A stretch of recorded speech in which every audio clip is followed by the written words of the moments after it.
అల్లాహ్ తబారక వ తఆలా అంటున్నాడు, లా తస్జుదు లిషమ్స్ వలా లిల్ ఖమర్ వస్జుదు లిల్లాహి అల్లదీ ఖలకహున్.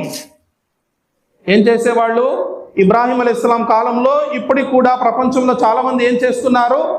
ఏం చేసేవాళ్ళు? వాళ్ళు బహుదేవారాధన చేస్తాడు. సూర్యుడి వల్ల మనకు లాభం ఉంది, సూర్యుడు దేవుడు అని ఆరాధించేవారు. నక్షత్రాలను ఆరాధించేవాళ్ళు, చంద్రుడిని ఆరాధించేవారు. ఈరోజు కూడా ఉన్నారు ప్రపంచంలో. అల్లాహ్ అంటున్నాడు, వారిని మీరు ఆరాధించవద్దు.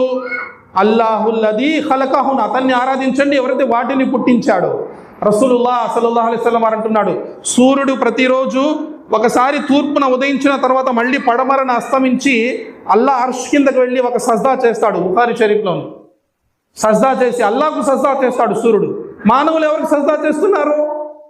సూర్యుని. అల్లాహ్ ఎంత వివేకం! నీ కొరకు పుట్టించిన ఒక మామూలు సూర్యుని నువ్వు ఆరాధిస్తున్నావు, కానీ అతను పుట్టించిన నిజదేవుని నువ్వు, ఆ సూర్యుడు ఎవరి ఆజ్ఞ ప్రకారం ఉదయిస్తూ అస్తమిస్తున్నాడో అతన్ని నువ్వు మర్చిపోయావు, అతన్ని తెలుసుకోలేకపోయావు.